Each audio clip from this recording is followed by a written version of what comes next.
Hello दोस्तों, मेरा नाम प्रकाश है और आपका ओनली हॉरर स्टोरी में स्वागत है। तो बढ़ते हैं कहानी की ओर।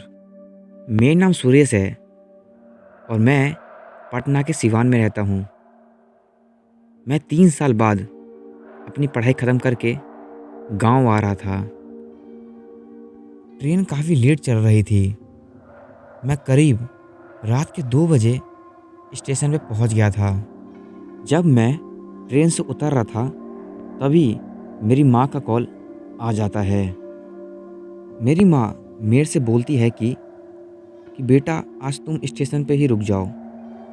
आज अमावस्या की रात है, इसलिए तुम सुबह आ जाना। और मैं अपनी माँ से बोलता हूँ कि माँ, तुम अभी भी इन बातों पे विश्वास करती हो? और मैं कॉल काट देता हूँ और स्टेशन से बाहर आ जाता हूँ। स्टेशन से बाहर आके मैंने ऑटो वालों से गांव चलने को कहा, लेकिन सब ने मना कर दिया।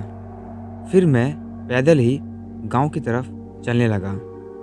अमावस्या की रात को चुपचाप मैं चलता जाता। गांव में घुसते ही मुझे रोने की आवाज़ सुनाई देती है। मैं उसे अनदेखा कर देता हूँ, पर थोड़ी देर बाद वो आवाज़ तेज हो जाती है। मैं अपना गर्दन चारों तरफ घुमा कर देखता हूँ लेकिन मुझे कुछ दिखाई नहीं देता। मैं काफ़ी डर जाता हूँ।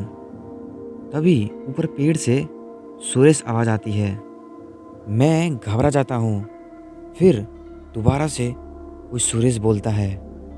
मैं इतना डर जाता हूँ कि ऊपर गर्दन करके देख भी नहीं सकता था। फिर मैंने हिम्मत करके ऊपर देखा तो वो देखकर मैं एकदम से चौंक गया। मैंने देखा कि पेड़ पर एक चुड़ैल उल्टी लटकी है और उसके बाल ज़मीन को छू रहे थे। फिर वो चुड़ैल हंसने लगती है और बोलती है कि सुरेश, तुम आ गए, मैं तुम्हारा इंतज़ार कर रही थी। आखिरकार तुम आ गए। मैं लड़खड़ा के बोलता हूँ कि माँ सच कह रही थी, इस गांव में एक चुड़ैल है। मैं बोलता हूँ कि मैंने तुम्हारा क्या बिगाड़ा है, तुम मुझे क्यों मारना चाहती हो? फिर चुड़ैल हंसने लगती है और बोलती है कि मैं पूनम हूँ। ये सुनकर मेरे होश उड़ जाते हैं और मैं बोलता हूँ कि ये नहीं हो सकता। इस बात को 3 साल हो गए हैं। फिर चुड़ैल रोते हुए बोलती है कि मैंने तुम लोगों का क्या बिगाड़ा था? मैं तो बस गांव वापस आ रही थी। तू और तेरे दोस्तों ने मिलकर मेरी इज्जत लूट ली और मुझे मार दिया। मैंने तेरे सारे दोस्तों को मार दिया है। अब तेरे को मार के मेरा बदला पूरा हो जाएगा।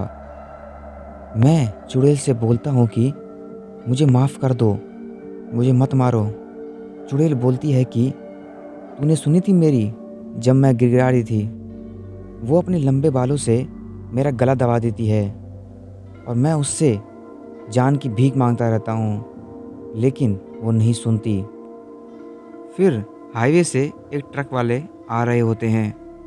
वो मुझे देखकर अपनी ट्रक रोक लेते हैं। फिर चुड़ैल मुझे छोड़ के वहाँ से निकल जाती है और मैं बच जाता हूँ। तो दोस्तों, आज की कहानी इतनी थी। कहानी अच्छी लगी है तो लाइक एंड शेयर ज़रूर करें। तो मिलते हैं आपको अगली वीडियो में। Bye bye.